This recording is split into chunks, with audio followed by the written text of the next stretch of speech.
he might now actually have to get rid of her. And that is also because on top of her sheer incompetence, on top of her now breaking all of her promises, which she'll no doubt have to do, she's got this housing scandal. The man is a complete incompetent. The man is completely out of touch with what people are saying, what people are feeling. You've got a mayor who doesn't care about us. You've got a mayor who doesn't care about crime. You've got a mayor where knife crime and crime's gone through the roof. That's why we, as white women, don't feel safe, or any woman feels safe.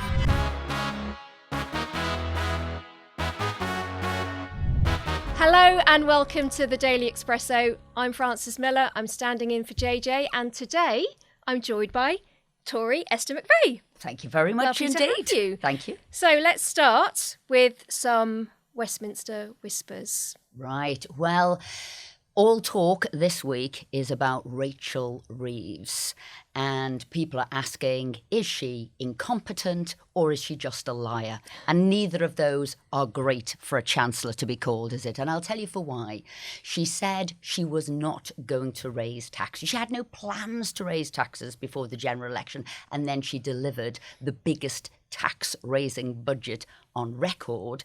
And then on top of that, we've now got her rent scandal. And people are saying, look, does she just not know what she's doing, or is she a liar?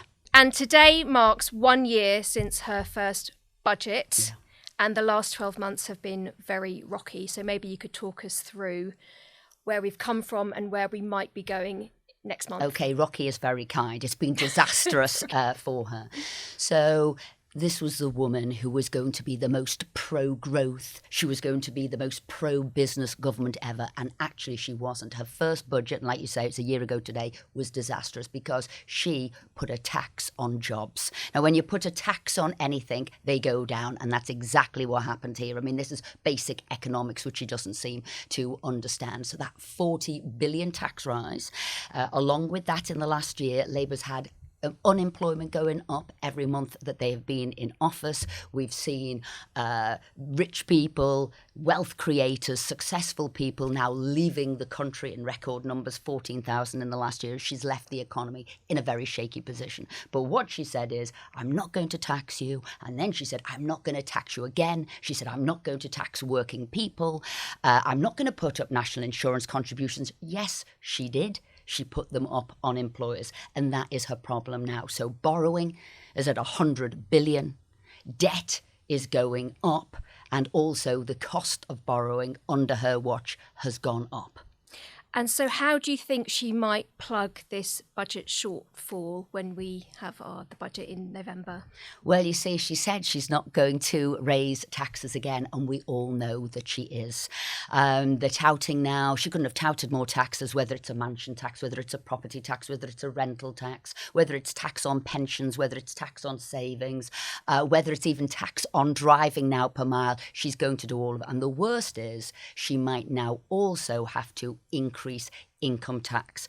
Now, she has proved to be the shield, the sort of human shield to Keir Starmer, but I think she will, after this budget, have served her purpose, and he might now actually have to get rid of her. And that is also because on top of her sheer incompetence, on top of her now breaking all of her promises, which she'll no doubt have to do, she's got this housing scandal. Yes, and so tell us more about that. What are people talking about in Westminster?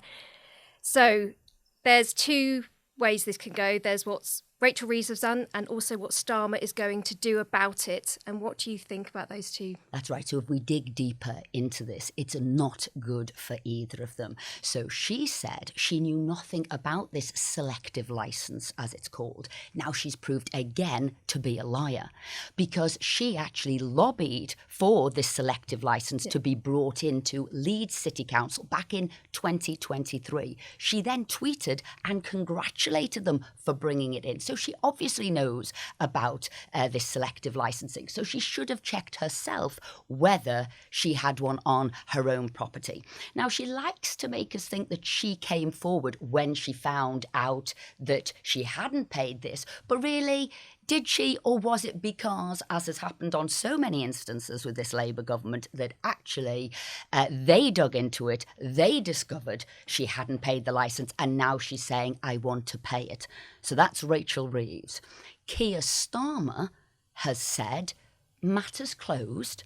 She's apologised to me now. She's going to pay. We're not going to pursue it anymore. It's not necessary. He's had a word with the independent ethics advisor, Solari Magnus, and he's saying now he's going to draw a line under the matter. Absolutely not. How dare they have one rule for them and one rule for everybody else? This was a government, as you remember, that was going to be whiter than white. Let me quote back some words of Sir Keir Starmer. He said, lawmakers cannot be law breakers. What Rachel Reeves has done here is break a criminal law. That's what it is. It's a criminal law. And Rachel Reeves said, we're not going to be like the others before us. We're going to be like you. If you have to live by those laws, so do I. And that's why there's a problem with this selective licence now. And it does seem like this is the latest in quite a long and growing list of scandals. If we just think back, we've had Tulip Sadiq, we've had Louise Haigh, we've had, of course, Angela Rayner. We also had the gifting scandals. Lord Ali. And every single time Mandelson, Jonathan Powell, there's a whole host of them. There are so Rashanari many. Ali, there's a whole host of them. Yeah. But I think it's this hypocrisy Absolutely. that we keep, that they keep getting sort of done by. And I'll tell you for why as well. Rachel Reeves is in charge of HMRC. Yeah. Now, if you haven't paid your tax to HMRC, you know about it. Yeah. You can't just say, oops, I didn't pay, here's an apology, let me give you the money that I owe you. No, they will want past interest on it, and they'll want a fine on it. Now, it's not good enough for Rachel Reeves to say, oops, I'm sorry, I didn't pay for this £900 selective licence. What everybody else would have to live by is a £30,000 fine. Or if they pursue a case, it could be an unlimited fine. Or the tenants could also sue you for a past year worth of rent. So it's not good enough for her to say, oops, I want to pay it, because we, you, me, the public would not have that. And all of this guff that they came out with, we will be the same as everybody else. Laws that apply to you will apply to us. They're not doing that, and they haven't done that. And this is really what is getting the public so furious with them. And that's what I said, whether it's Mandelson, friend of a convicted paedophile, whether it's Jonathan Powell, he did know, he didn't know about what was going on in China. It's rubbish. And Keir Starmer always says, I didn't know, I wasn't there, somebody else's fault. And that's probably why he will now, once he's got this disastrous budget through, and he can point that Rachel Reeves is the liar and not him, he will probably chuck her under the bus. But Rachel Reeves is the talking point at the moment, and I'm afraid it's not good talk. No, and it also is expecting far too much of us to believe that she didn't know that she needed a licence as a landlord, especially, as you've said, she in Leeds, when she was the MP of constituency there, she was promoting that, putting it on Twitter. We've seen the tweets. They are there for everyone to see. She must have known about it. Well, you knew about it. And even I've received a threatening letter from my own council claiming that I needed a selective licence. I actually didn't, because I live in my own property and so does my upstairs neighbour, threatening me with a £30,000 fine. So they're pinging them off in the wrong places, but when they actually should be, sending them to Rachel Reeves, who needed one in Southwark Council, this is. It's all right, because I will be putting in, as I'm sure loads of journalists will be putting in, whether she has paid a £30,000 fine, like you would, like I would. And obviously they were hot on the case with you, but it was incorrect. So, like I said, she could not have known. They just think the law isn't there for them.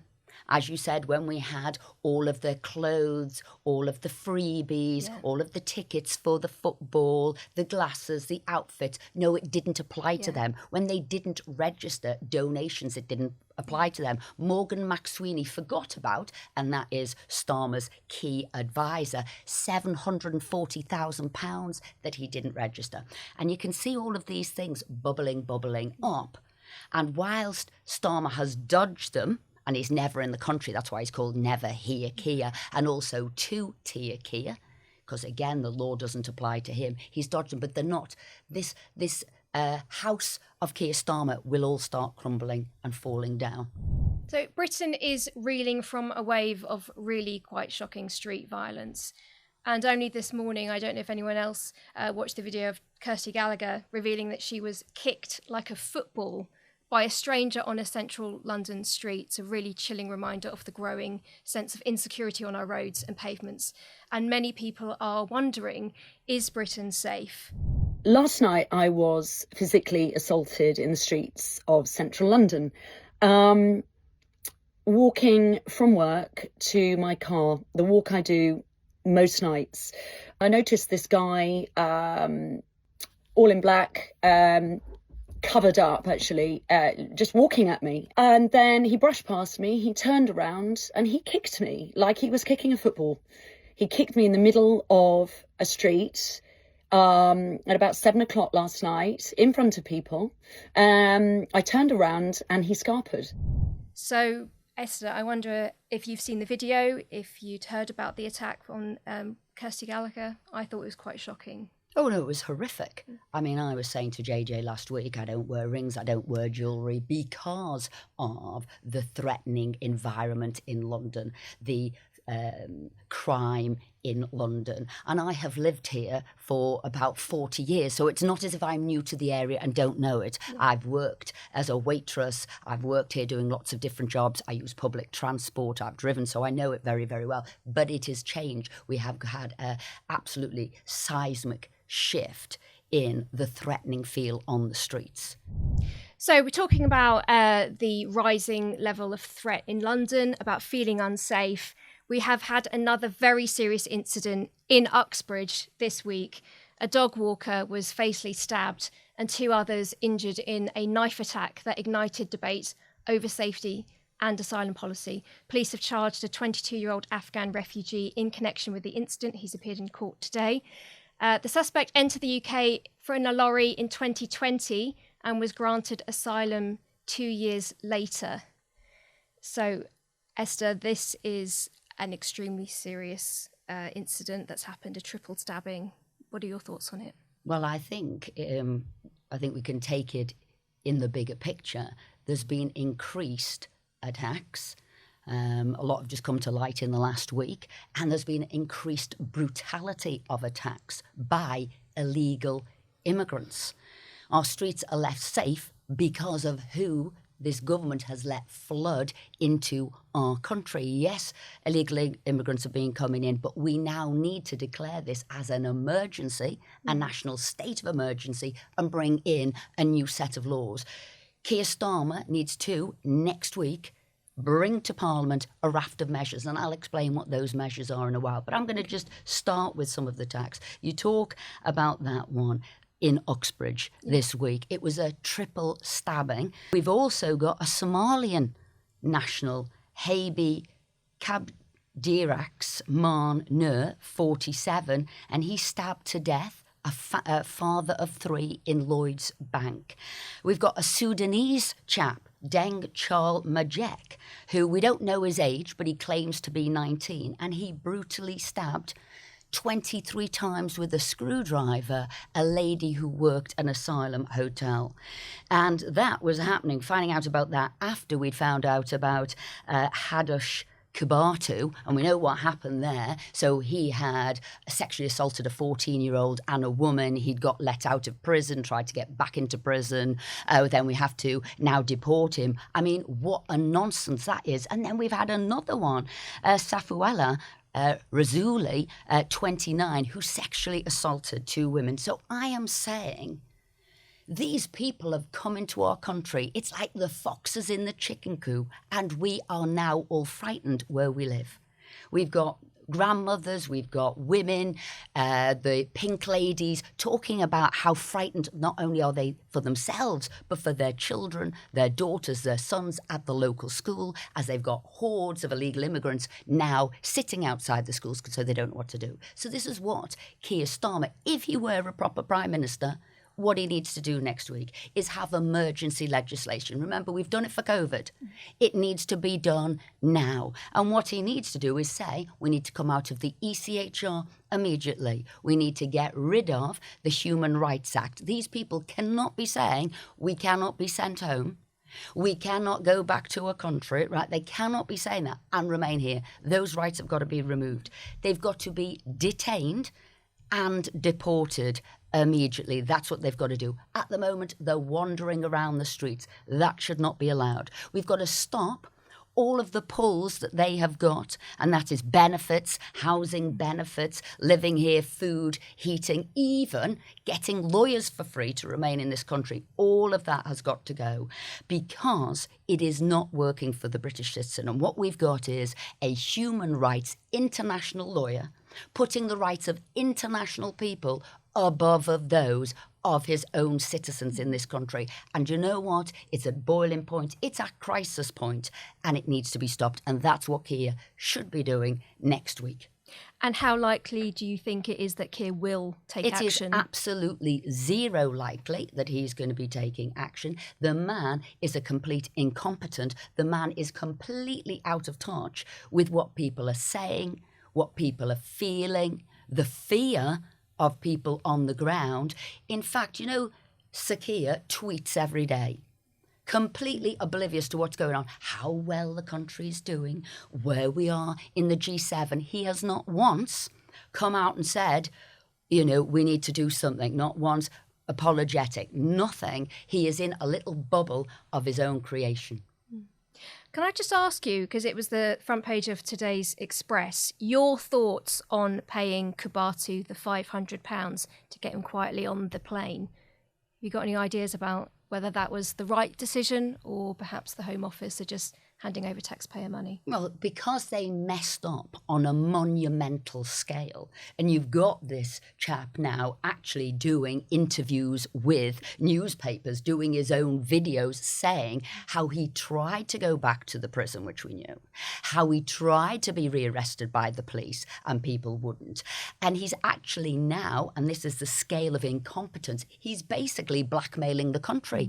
I am going to stay here. I'm going to take a case against you unless you give me the £500. So some people might have thought prior to this, oh, OK, if we stop any court cases, if you leave straight away, if we do it, here's £500 to get you sorted because it would be a lot cheaper than anybody else. But that isn't how it's come about. It's come about because of the sheer incompetence of this government. And that is why it's come about, and that's why it's a disgrace. And again, what else are we reading? We're also reading about the horrific Southport killer. We're reading about Radu and how he wasn't stopped at any time prior to the killings that he did in Southport to those three vulnerable, beautiful little girls, and how his teachers had thought he was sinister, how they tried to get him onto a prevent scheme 3 times, how they saw how violent he was, how he was suspended from school, how he came back and beat a child up with a hockey stick. Why this guy wasn't locked up is beyond me. Now, you might say he wasn't a brand new illegal immigrant into the country. His parents had been given a safe place to live. But there seems to be no gratitude by these people. They're not thankful at all, are they? They're coming here, staying here, and yet there seems to be some sort of hatred to our country. The inquiry's thrown up a lot of very disturbing details, which we didn't know before. It's all being poured out now. The amount of times he could have been stopped, not just his parents. Of course, his parents knew him. They were trying to protect him as much as they could when they shouldn't have. They really should have been saying, our son needs to be in this prevent programme. I don't believe they did that. There were teachers, social workers. We know there were mental health care workers. All of them saying there is a problem with this child. But he didn't quite, at that stage, my understanding is he didn't quite fit into the prevent parameters because his ideology was not Islamic extremist. Except for if teachers come forward, which they did, and they said, this is the worst case we've ever seen. We think he's sinister. We actually do believe he's going to commit a serious crime. So people were saying this who'd worked with children all their lives. It should have been taken seriously. No, I think there's a deeper problem here, and this is what is being unearthed at the moment. People were frightened to say we're concerned about this child. There seems to be a bit like we've never looked into. Nobody ever wants to look into, particularly this Labour government, the rape gang inquiry, because they never ever want to talk about what felt uncomfortable to hear. Here was a black child who had serious dysfunctional issues. They didn't want to do that, just like they wouldn't listen to white working class girls, which I'd class myself as one, a girl who was in Kerr, a Bernardo's child. I would have been one of those children they didn't listen to. Yeah, and we didn't. We overrode, we listened to other people as if for a long period of time, the metropolitan bubble, the political elite, had a priority list of political correctness. And in that list, white working class girls came last. And that's what a lot of the survivors had said. They said it was racist against white working class girls. And I think if anything, all of these cases coming forward now says how much we've just got to look at the act somebody has done and not look at the colour of the skin, the ethnicity, the religiousness, whatever it is. We've got to say, what was the act they committed? That was the crime. Now we investigate it. But we cannot be prevented because we're frightened of some sort of backlash because we raised the issue that it was an illegal immigrant, an immigrant, somebody of a different nationality, race, colour, creed, religion. You have to just look at the criminal act. And from there, you are sentenced. And for these, they should be taken out of the country and deported.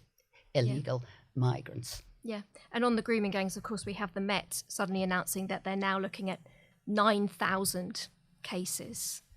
This is the one Sadiq Khan said didn't happen here. Exactly. Again, because he was more interested in the Muslim vote, that he wanted to remain as the Mayor of London, and he was not therefore prepared to alienate his voters, which is a bigger disgrace. So for political expediency, he chucked white working class girls, predominantly white working class girls, under the bus. That in itself should mean he is fired from being the Mayor of our capital city, London, which people are looking from all around the world at him, what he's done, and the scandal that is on our streets, which goes back a little bit earlier to what we were saying, women feeling unsafe in London. Well, that's for why you've got a mayor who doesn't care about us. You've got a mayor who doesn't care about crime. You've got a mayor where knife crime and crime's gone through the roof. That's why we, as white women, don't feel safe, or any woman feels safe on the streets of London. I was just thinking the things that we've been talking about today is painting a wider picture of a violent Britain, and increasingly violent, increasingly misogynistic. I wonder if you'd agree with that idea. I think where we've got to that, when we've brought in cultures and where we've brought in different races, because in Britain, actually, equality is one of our key things. We can work, women can work, and do whatever you want to do. Equality is always there. But some of the cultures that have come into the country, that's what people are asking about, haven't viewed women the same, haven't allowed them to work, haven't allowed them to have a say. They have to be in the background. So if you're praying in a mosque, the women are in a separate room, or at least covered by a screen. They have a Sharia law, they have different things. This should not be happening in this day and age, well, any day and age in Britain. The laws are British. The culture should be our culture, which is equality for everybody. That is holding everybody in equal high esteem. And equally, if you break the law, you break the law. And then you are tried by British law, not Sharia law, but British law, because you are in Britain. Now, yesterday there was a bit of a pantomime in Parliament from the Lib Dems as MPs voted down a 10-minute rule bill proposed by Nigel Farage for the UK to leave the ECHR, that's the European Convention on Human Rights. Under the 10-minute rule process, there was no chance of the bill being passed anyway, but the Lib Dems, who have led the opposition to Farage, claimed the result as a win. Ed Davey, the Lib Dem leader, said, "We just defeated Nigel Farage's bill in Parliament. to tear up people's rights and withdraw from the ECHR. Farage wants to do away with the Britain Churchill built and turn it into a version of Trump's America. We stopped him.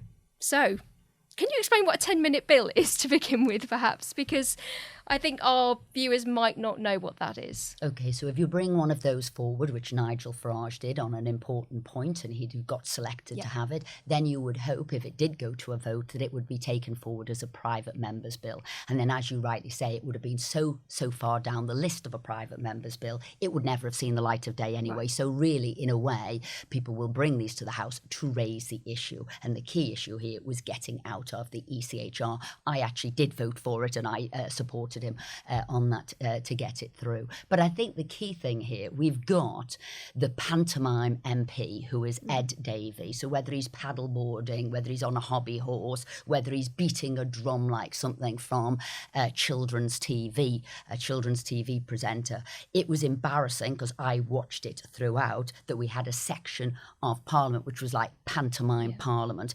And what they did was very much demeaning to Parliament itself, that instead of the Lib Dems sitting where they sit, they sat around Nigel Farage. So when he was trying to speak, they were heckling him, they were booing him, they were cheering him. Really, it was very, very poor behaviour, but they thought it was wonderful. And I'm afraid that's what Ed Davey is doing all the time. He's trying to ridicule, in a way, not just himself, but now Parliament, on a very important topic, which I think a lot of people here who are probably watching this podcast would say, yes, we do need to come out of the ECHR, and not doing, which the Lib Dems want to do, is take us back into the EU.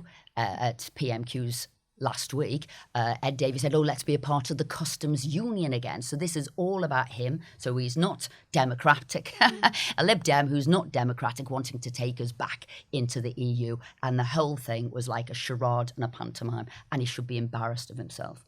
And it's not the only time that he's doing that.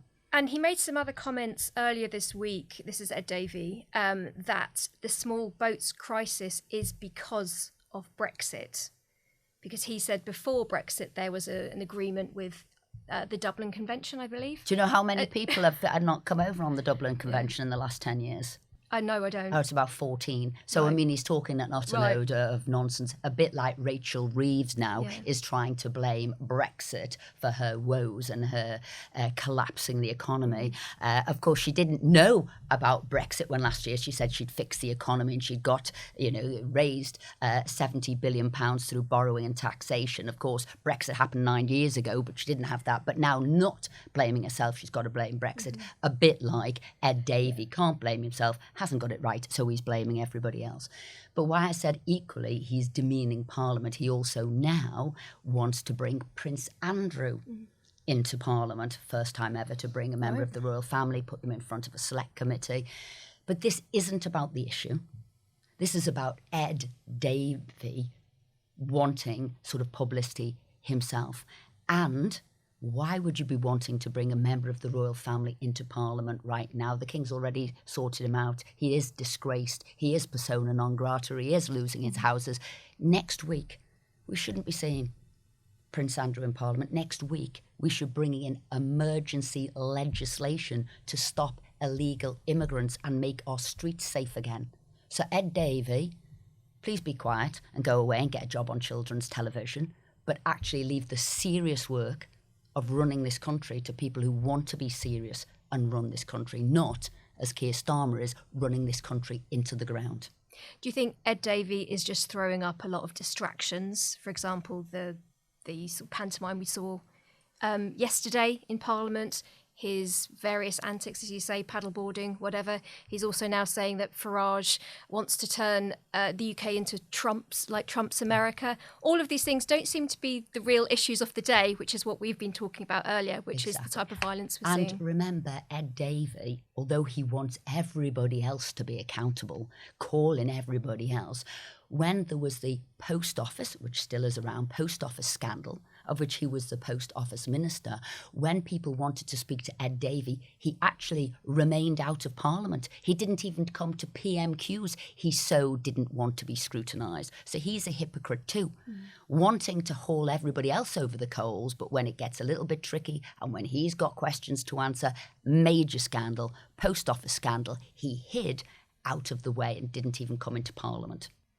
And as for Prince Andrew, what would be the point of bringing him before a select committee? Is it just to give him a grilling, to humiliate him, I suppose? Oh, yeah, it's a humiliation. And I think he's already got that. And I don't think you need Parliament to be a baying mob. None of us are just, ever going to agree with what Prince Andrew did.